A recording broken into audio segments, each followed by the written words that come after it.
Hey everyone, how are you? It's Dr. Roxy with Care and Physical Therapy and Wellness, back with another installment, I think the fifth at this point, of how a PT gets back on the hiking trails.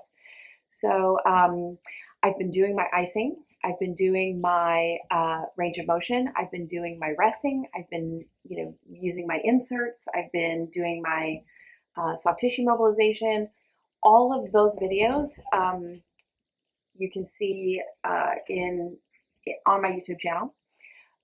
Also, I have had a fabulous holiday season. I hope yours was wonderful. And the new year is looking bright, even though Omicron is taking us by storm. So please, everyone, mask up, get vaccinated, get your boosters, be safe. So today I want to show you some of the exercises that I moved on to once I kind of got through that first phase of controlling the pain. So right now my pain is pretty darn good. I'm more stiff than painful at this moment, and so what I want to show you is some exercises that I'm moving on to after just the range of motion stuff. One of the first things that I started doing is stretching. So it was, my calf was very, very stiff, both my gastroc and my soleus muscles. So I started with this runner stretch, and it worked really well. And basically what you do is I'm sure you've all done this since you were a kid. Make sure your toe and your heel are in alignment. I don't want your heel either turned in or turned out. Make sure that's in alignment. Bend forward on your front knee as far as you need to feel the stretch in your calf. You may feel it down in your Achilles. You may feel it up here. Either way is fine. So you're going to hold this for about 30 seconds to a minute. Repeat 3 to 5 times. And then you're also going to want to bend your knee a little bit. This gets deeper into your Achilles tendon and your soleus muscle. Your soleus muscle does not cross the knee. Your gastrocnemius does. So you need to be able to stretch both. So this is the first stretch that I started. But I was noticing that it wasn't completely doing everything I needed it to do.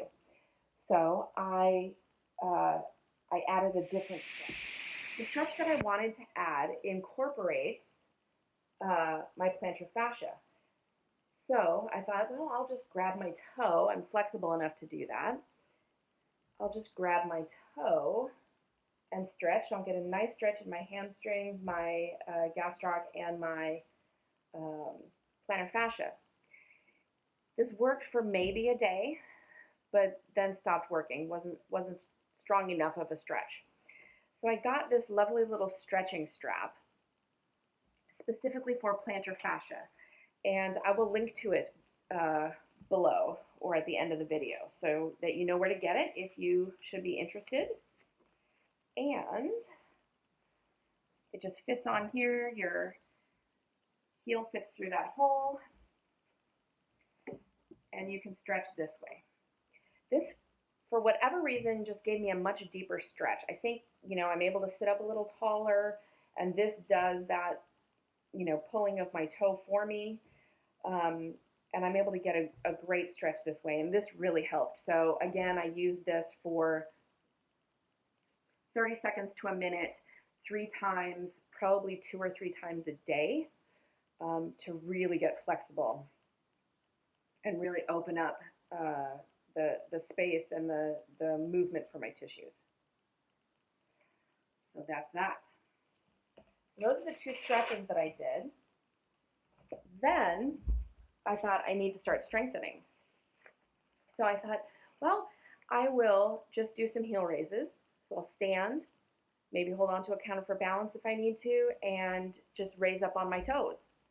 Couldn't do it. Too much pain. So I went back to my little tricks, and I got a band,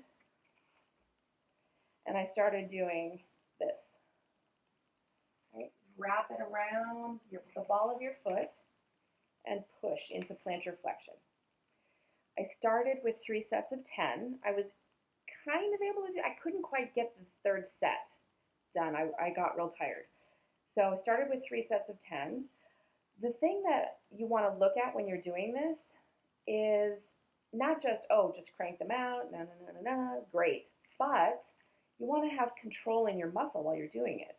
So you want to be able to push evenly and let it come back evenly, right?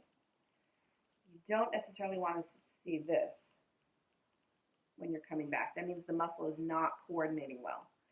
So take your time when you do these. So I was able to work my way from 3 sets of 10 to 3 sets of 20 to 3 sets of 30. And now I just crank out 100 in a row. Then I also did to the side, to the outside. And then I also did to the inside. I'm not quite up to 90 on the inside one yet. And when I do 90 on the outside one, it gets a little cranky, the muscles, so I have to do my little soap gua sha. Check out my other videos if you're not sure what I mean. So these, I incorporated these 3 exercises for strengthening. And then there's one more that I started to do, actually 2 more that I started to do. Since I couldn't do heel raises without pain, I thought, well, let me sit and do them. So I started sitting to do heel raises. That was fine. I thought, okay, well, I can do, 100 of these. That's not really a problem. So let me add some weight. So I crossed my leg and added some weight. Started doing it that way. Third. The next thing I added, the final thing I added, was crunching up my toes.